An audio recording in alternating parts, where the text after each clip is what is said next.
ऐसे ही educational video को पाने के लिए मेरे चैनल को सब्सक्राइब करें और साथ में बेल आइकन को प्रेस करें ताकि मेरे आने वाले वीडियो की नोटिफिकेशन आपको मिल सके। Okay, now let's start. नमस्कार फ्रेंड्स, वेलकम यू ऑल। आपका बहुत बहुत स्वागत है आपके अपने यूट्यूब चैनल पे जिसका नाम है e study with Anil sir. So friends, आज हम लोग इस वीडियो में सामान्य अध्ययन के 20 इंपॉर्टेंट क्वेश्चन को पढ़ेंगे और बता दूं कि सारे क्वेश्चन बहुत इंपॉर्टेंट है। सारे क्वेश्चन किसी न किसी एग्जाम में पूछे गए हैं, तो आपके आने वाले एग्जाम के पॉइंट ऑफ व्यू से वीडियो काफ़ी इंपॉर्टेंट हो सकता है। तो चलिए बिना देरी के वीडियो को स्टार्ट करते हैं। सो फ्रेंड्स, फर्स्ट क्वेश्चन यहाँ पर है, परिवहन, संचार, वाणिज्य किसके अंतर्गत आते हैं? आपको जो विकल्प है इस प्रकार है। पहला यहाँ पर है प्राथमिक गतिविधियाँ, दूसरा है द्वितीयक गतिविधियाँ, तीसरा है तृतीयक गतिविधियाँ, चौथा है ग्रामीण गतिविधियाँ। तो आपको यहाँ पे सही विकल्प का चयन करना है। ए सही है, बी सही है, या फिर सी सही है, या फिर डी सही है। तो आपका जो क्वेश्चन है, परिवहन, संचार, वाणिज्य किस क्षेत्र के अंतर्गत आते हैं? तो बता दूं जो फर्स्ट का सही विकल्प है वो है फर्स्ट का सी, यानी तृतीयक गतिविधियाँ। फ्रेंड्स, इनके क्षेत्र होते हैं, इनके 3 क्षेत्र होते हैं। कौन कौन से हैं? प्राथमिक क्षेत्र, द्वितीयक क्षेत्र और तृतीयक क्षेत्र। चलिए इनको हम एक एक करके डिस्कस करते हैं। तो पहला आपका होता है प्राथमिक क्षेत्र।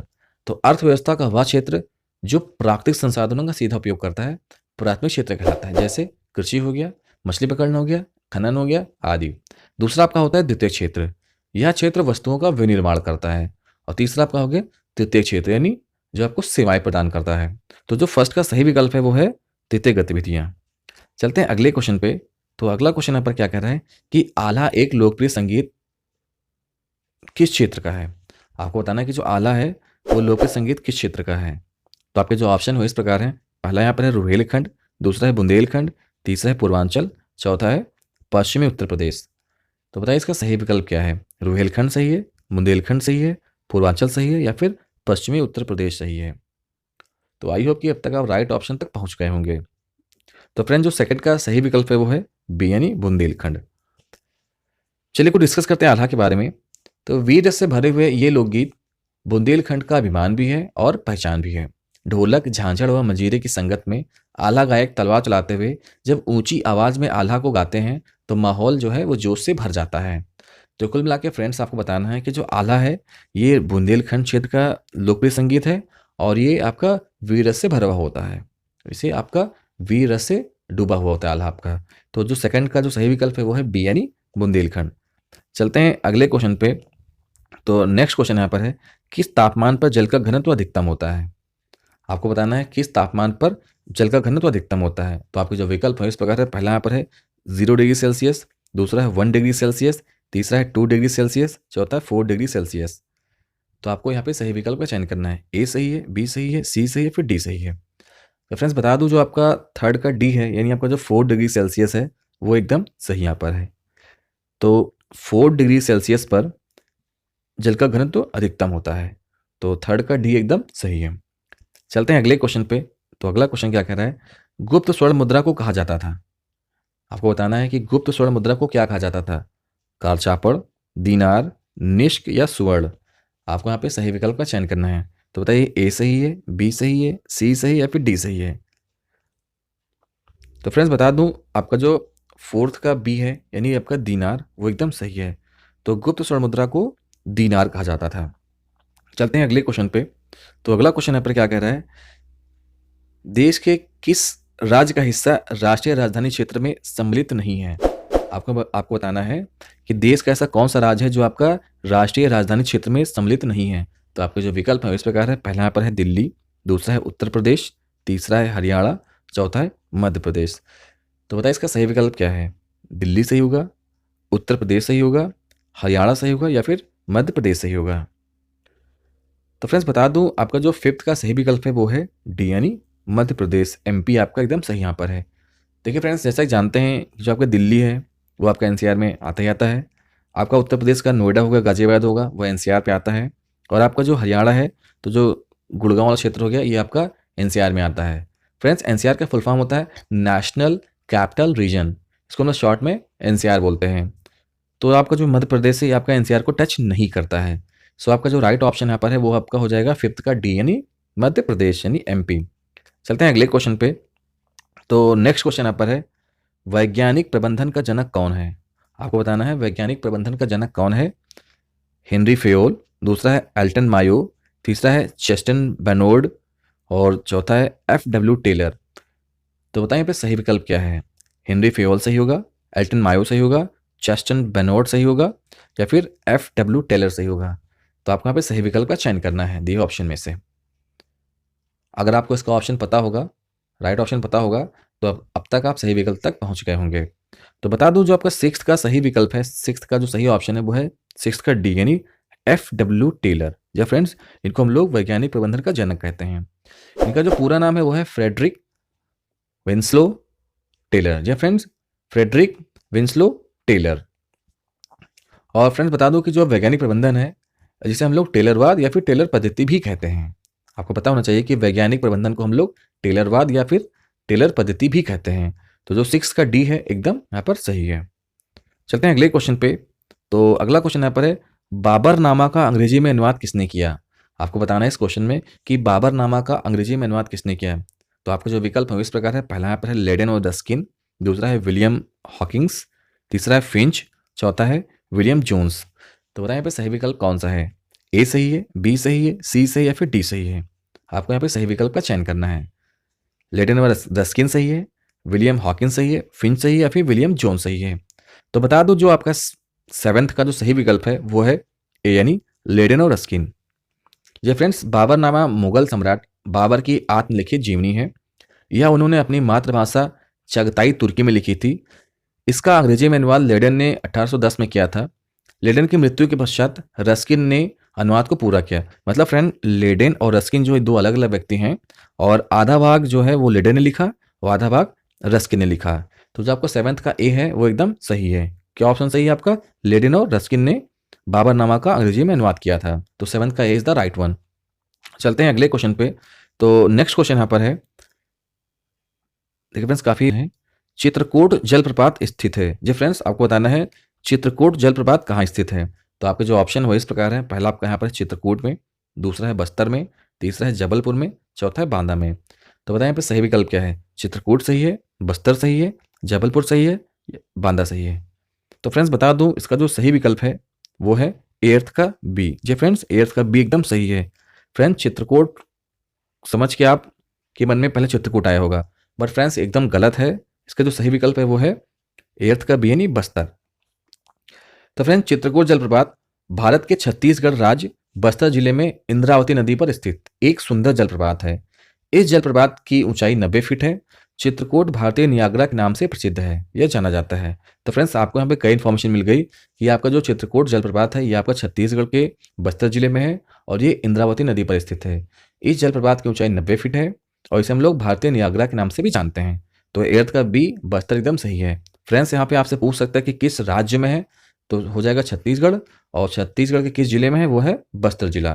तो एर्थ का बी एकदम सही है। Move on the next question. तो नेक्स्ट क्वेश्चन यहाँ पे क्या कर रहा है, लैक्टोबैसिलस एक डैश है। आपको बताना है कि लैक्टोबैसिलस क्या है। जीवाणु है, शैवाल है, प्रोटोजोआ है या फिर कवक है। आपको दिए ऑप्शन में से सही विकल्प का चयन करना है। ये जीवाणु है, शैवाल है, प्रोटोजोआ है या फिर कवक है। तो बता दो फ्रेंड्स, आपका जो लैक्टोबैसिलस है आपका ये क्या है, ये जीवाणु है। तो आपका 9th का ए एकदम सही है। फ्रेंड्स, काफ़ी इंपॉर्टेंट क्वेश्चन है और आपको लग रहा है इंपॉर्टेंट है, इसको अपनी कॉपी पे लिख सकते हैं, कि इसको नोट डाउन कर सकते हैं। तो 9th का ए एकदम यहाँ पे सही है। चलते हैं अगले क्वेश्चन पे। तो अगला क्वेश्चन यहाँ पर है, इनमें से कौन विषाणु जनित रोग नहीं है। आपको बताना है यहाँ पर कि इनमें से कौन सा आपका जो है वो विषाणु जनित रोग नहीं है। तो आपके जो ऑप्शन है इस प्रकार है। पहला आपका यहाँ पे खसरा, दूसरा आपका है रेबीज, तीसरा आपका है पोलियो, चौथा आपका क्षय रोग। तो होता है यहाँ पे राइट ऑप्शन क्या होगा। खसरा सही है, रेबीज सही है, पोलियो सही है या फिर क्षय रोग सही है। और काफ़ी आसान सा क्वेश्चन है, तो अब तक आप राइट ऑप्शन तक पहुंच गए होंगे, आपके मन में राइट ऑप्शन आ गया होगा। तो फ्रेंड्स बता दूं, आपका जो 10th का जो डी ऑप्शन है क्षय रोग, वो एकदम सही है। या फ्रेंड्स, आपका खसरा है, रेबीज है, पोलियो है, यह आपका विषाणु से होता है। जबकि आपका जो क्षय रोग है ये आपका माइकोबैक्टीरियम ट्यूबरक्लोसिस जीवाणु से होता है। ये फ्रेंड्स, माइकोबैक्टीरियम ट्यूबरक्लोसिस नामक क्षय रोग के जीवाणु के कारण होता है। तो फ्रेंड्स, जो 10th का डी है एकदम वो सही है। अच्छा फ्रेंड्स, बता दूं जो क्षय रोग है इससे आपका प्रभावित अंग कौन सा है। या फ्रेंड्स, अगर किसी व्यक्ति को क्षय रोग हो जाता है तो उसका जो पहला इम्पैक्ट वो आपका फेफड़े पे आता है। इसके लक्षण क्या है, तो उसको खांसी हो सकती है, बुखार, छाती में दर्द, मुंह से रक्त आना, आदि उसको बीमारियां हो सकती हैं। तो फ्रेंड्स आपका जो 10th का डी है क्षय रोग एकदम सही है। और फ्रेंड्स क्षय रोग को हम लोग इंग्लिश में टीबी बोलते हैं, जिसका फुल फॉर्म है ट्यूबरक्लोसिस। और फ्रेंड्स किस जीवाणु के कारण होता है, उसका नाम है माइकोबैक्टीरियम ट्यूबरक्लोसिस। तो फ्रेंड्स 10th का डी एकदम सही है यहाँ पर। Move on the next question. तो अगला क्वेश्चन यहाँ पर क्या है, उत्तर प्रदेश का राज्य चर्म विकास एवं विपणन निगम लिमिटेड कहाँ स्थित है। आपको बताना है यूपी का राज्य चर्म विकास एवं विपणन निगम लिमिटेड कहाँ स्थित है। तो आपके जो ऑप्शन हो इस प्रकार हैं, पहला यहाँ पर है आगरा, दूसरा है कानपुर, तीसरा है मुरादाबाद, चौथा है गाजियाबाद। तो बताएं यहाँ पर राइट ऑप्शन क्या है, आगरा सही है, कानपुर सही है, मुरादाबाद सही है या फिर गाजियाबाद सही है। और आई होप कि अब तक राइट ऑप्शन को मन में आपने सोच लिया होगा, क्योंकि ये भी काफ़ी ईजी सा क्वेश्चन है। तो बता दो फ्रेंड्स, आपका जो 11 है इसका जो राइट ऑप्शन है वो है 11 का ए यानी आगरा। जी फ्रेंड्स, आगरा एकदम यहाँ पर सही है। चलते हैं अगले क्वेश्चन पे। तो अगला क्वेश्चन यहाँ पर क्या है कि उत्तर प्रदेश में कृत्रिम अंग निर्माण निगम कहाँ स्थित है। आपको बताना है कि उत्तर प्रदेश में कृत्रिम अंग निर्माण निगम कहाँ स्थित है। तो आपके जो विकल्प है इस प्रकार हैं, पहला आपका यहाँ पर है वाराणसी, दूसरा है प्रयागराज, तीसरा है कानपुर, चौथा है आगरा। तो बताइए इसका सही विकल्प क्या है, वाराणसी सही है, प्रयागराज सही है, कानपुर सही है, फिर आगरा सही है। आपको बताना है कि यूपी में कृत्रिम अंग निर्माण निगम कहाँ स्थित है। तो अगर इसका राइट ऑप्शन मालूम होगा तो अब तक आपके मन में आ गया होगा। चलिए मैं बता देता हूँ आपको। तो इसका जो सही विकल्प है वो है 12th का सी यानी कानपुर। जी फ्रेंड्स, कानपुर यहाँ पे एकदम सही है। चलिए कुछ डिस्कस करते हैं इसके बारे में। तो भारतीय कृत्रिम अंग निर्माण निगम यानी artificial limbs manufacturing corporation of India, इसको हम लोग शॉर्ट में एलिम्को भी बोलते हैं। आपको पता होना चाहिए कि इसको हम लोग एलिम्को भी बोलते हैं, ALIMCO। इसका फुल फॉर्म है artificial limbs manufacturing corporation of India. Bharat सरकार का सार्वजनिक क्षेत्र का एक उपक्रम है जो विकलांग लोगों के लिए कृत्रिम अंग एवं अन्य सहायक उपकरणों का निर्माण करता है। इसकी स्थापना 1972 में की गई थी। इसका मुख्यालय कानपुर में है। तो फ्रेंड्स, जो 12th का सही विकल्प है, राइट ऑप्शन है वो है सी यानी Kanpur. Move on the next question. तो अगला क्वेश्चन यहाँ पर है, भारतीय राष्ट्रीय कांग्रेस की पहली महिला अध्यक्ष कौन थी। आपको बताना है कि भारतीय राष्ट्रीय कांग्रेस की पहली महिला अध्यक्ष कौन थी। तो आपके जो विकल्प है इस प्रकार है, पहला यहाँ पर है सरोजिनी नायडू, दूसरा है भीकाजी कांबा, तीसरा है एनी बेसेंट, चौथा है सुचेता कृपलानी। तो बताइए इसका राइट ऑप्शन क्या है, ए सही है, बी सही है, सी सही है या फिर डी सही है। आपको बताना है कि भारतीय राष्ट्रीय कांग्रेस की पहली महिला अध्यक्ष कौन थी। तो आपको सही विकल्प का चयन करना है दी ऑप्शन में से। तो बता दूं फ्रेंड्स, आपका जो यहाँ पर सही विकल्प है वो है 13 का ए यानी सरोजिनी नायडू। ये फ्रेंड्स, ए एकदम सही यहाँ पर है। और फ्रेंड्स, जैसा कि जानते हैं कि सरोजिनी नायडू जी को भारत का कोकिला भी कहा जाता है। जी फ्रेंड्स, इनको हम लोग भारत कोकिला के नाम से जानते हैं।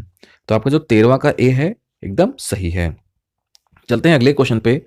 तो अगला क्वेश्चन यहाँ पर है, काफ़ी आसान सा क्वेश्चन है, आपको इसका ऑप्शन पता भी होगा कि हड़प्पा सभ्यता की खोज किसने की थी। आपको बताना है कि हड़प्पा सभ्यता की खोज किसने की थी। तो आपके जो ऑप्शन है इस प्रकार है, पहला यहाँ पर है दयाराम साहनी, दूसरा है राखलदास बनर्जी, तीसरा है सर जॉन मार्शल, चौथा इनमें से कोई नहीं, नन ऑफ दीज। तो बताइए इसका राइट ऑप्शन क्या है, दयाराम साहनी सही है, राखलदास बनर्जी सही है, सर जॉन मार्शल सही है या फिर इनमें से कोई नहीं। तो फ्रेंड्स बता दूं, इसका जो सही विकल्प है वो है 14 का ए यानी दयाराम साहनी एकदम यहाँ पर सही है। आपका एकदम सही है। चलते हैं अगले क्वेश्चन पे। नेक्स्ट क्वेश्चन यहाँ पर है, निम्नलिखित में कौन सी गर्म धारा है। आपको बताना है निम्नलिखित में से कौन सी गर्म जल धारा है। तो आपके जो ऑप्शन है इस प्रकार है, पहला यहाँ पर है फोकलैंड धारा, दूसरा है ब्राज़ील धारा, तीसरा है लैब्राडोर धारा, चौथा है कनारी धारा। तो बताइए इसका सही विकल्प क्या होगा, फोकलैंड सही है, ब्राज़ील सही है, लैब्राडोर सही है या फिर कनारी धारा सही है। तो फ्रेंड्स बताइए इसका सही विकल्प क्या है, ए सही है, बी सही है, सी सही है या फिर डी सही है। आई होप कि अब तक आप राइट ऑप्शन को मन में आपने सोच लिया होगा। तो फ्रेंड्स इसका जो सही विकल्प है वो है 15 का बी यानी ब्राज़ील धारा। चलते हैं अगले क्वेश्चन पे। तो अगला क्वेश्चन पे क्या कह रहा है, चेरुथानी बांध जो है वो किस नदी पर स्थित है। तो आपके जो ऑप्शन है इस प्रकार है, पहला आपका यहाँ पर है पेरियार, दूसरा है पंपार, तीसरा है भवानी, चौथा है काबिनी। आपको बताना है कि चेरुथानी बांध जो है वो किस नदी पर स्थित है। तो पेरियार नदी पर, पंपार नदी पर, भवानी नदी पर या फिर काबिनी नदी पर। तो आपको यहाँ पे सही विकल्प का चयन करना है। बताइए ए सही है, बी सही है, सी सही है या फिर डी सही है। और आई होप कि अब तक आपने राइट ऑप्शन को मन में सोच भी लिया होगा। तो बता दूं आपका जो 16 का ए है पेरियार एकदम सही है। 16 का ए इज द राइट वन। चलते हैं अगले क्वेश्चन पे। तो अगला क्वेश्चन यहाँ पर है, निम्नलिखित में से किस स्थान पर भारतीय सब्जी अनुसंधान संस्थान है? आपको बताना है कि निम्न में से किस स्थान पर भारतीय सब्जी अनुसंधान संस्थान है। तो आपके जो ऑप्शन हो इस प्रकार है, पहला यहाँ पर है आगरा, दूसरा है कानपुर, तीसरा है लखनऊ, चौथा है वाराणसी। आपको दिए ऑप्शन में से सही विकल्प का चयन करना है। तो बताइए यहाँ पे आगरा सही होगा, कानपुर सही होगा, लखनऊ सही होगा या फिर वाराणसी सही होगा। तो फ्रेंड्स अपने दिमाग पे जोर डालिए और बताइए कि इसका सही विकल्प क्या है। अगर आपको नहीं मालूम तो आप तुक्का भी लगा सकते हैं, बाकी मैं आपको राइट ऑप्शन बताऊंगा। और फ्रेंड्स अगर आपको वीडियो आपको अच्छा लग रहा है तो वीडियो को लाइक करिए, चैनल को सब्सक्राइब करिए और साथ में अपने फ्रेंड्स तक इसको शेयर करिए, क्योंकि जो इस चैनल तक नहीं पहुंच पा रहे हैं तो आपके शेयर से वो इस चैनल तक पहुंच पाएंगे। तो फ्रेंड्स मेरे हिस्से का काम है पढ़ाना और आपके हिस्से का काम इसको पढ़ना और अपने फ्रेंड्स तक शेयर करना। तो बताइए 17 का राइट ऑप्शन क्या होगा। तो बता दूं फ्रेंड्स आपका जो 17 का राइट ऑप्शन है वो है डी यानी वाराणसी। ये फ्रेंड्स भारतीय सब्जी अनुसंधान संस्थान आपका स्थित है, कहाँ पर है? वाराणसी में स्थित है। तो 17 का डी है एकदम सही है। चलते हैं अगले क्वेश्चन पे। तो अगला क्वेश्चन यहाँ पर है, निम्न में से कौन जिंदा पीर के नाम से जाना जाता था? आपको बताना है निम्नलिखित में से कौन जिंदा पीर के नाम से जाना जाता था। तो आपके जो ऑप्शन वो इस प्रकार हैं, पहला आपका यहाँ पर है बहादुर शाह प्रथम, दूसरा है शाह आलम टू, तीसरा है औरंगजेब, चौथा है आदिल शाह। तो बताइए किसको जिंदा पीर के नाम से जाना जाता था? बहादुर शाह प्रथम को, आलम शाह द्वितीय को, औरंगजेब को या फिर आदिल शाह को। तो बता दो इसका जो सही विकल्प है वो आपका है 18 का सी यानी औरंगजेब। जी फ्रेंड्स औरंगजेब को हम लोग जिंदा पीर के नाम से जानते थे। इसको आप स्टार्ट ही कर सकते हैं, काफी इंपॉर्टेंट फ्रेंड्स अगले क्वेश्चन पे। तो अगला क्वेश्चन यहाँ पर है, मिड डे मील योजना की शुरुआत कब की गई थी? आपको बताना है यहाँ पर कि मिड डे मील योजना की शुरुआत कब की गई थी। फ्रेंड्स शॉर्ट में इसे हम लोग बोलते हैं MDM, आपको पता भी होगा। इसका फुल फॉर्म होता है मिड डे मील, जिसमें जो स्कूल के बच्चे होते हैं उनको दोपहर में खाना जो है स्कूल से प्रोवाइड किया जाता है, आपका मिड डे मील योजना होती है।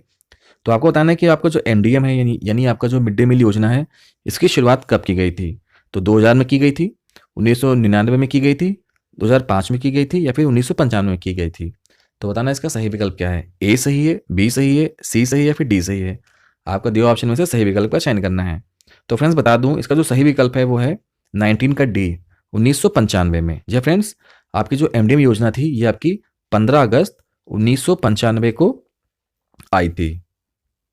तो आपका जो सही विकल्प है वो है 19 का डी। फ्रेंड्स बताना है आपको कि भारत में जब सबसे पहले नेट यूज़ किया गया था, भारत में सबसे पहले जब आपका इंटरनेट यूज़ किया गया था वो भी आपका 15 अगस्त 1995 को यूज़ किया गया था।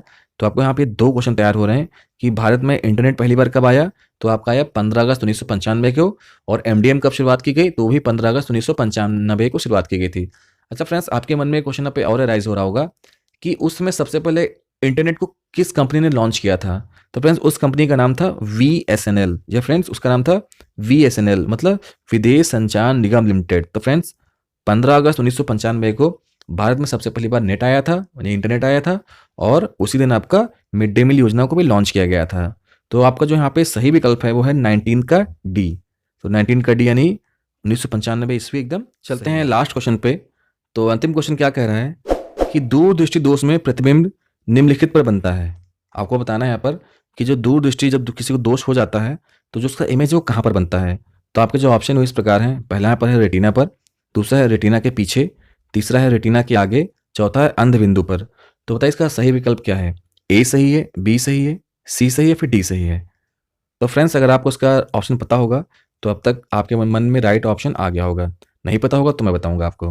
तो फ्रेंड्स आपका जो 20 का बी है यानी रेटिना के पीछे, ये एकदम सही है। तो दूर दृष्टि दोष आपका रेटिना के पीछे बनता है। तो 20 का B is the right one. So friends बताइए वीडियो आपको कैसा लगा। So thank you so much, keep watching, keep supporting, thank you so much, bye bye, take care.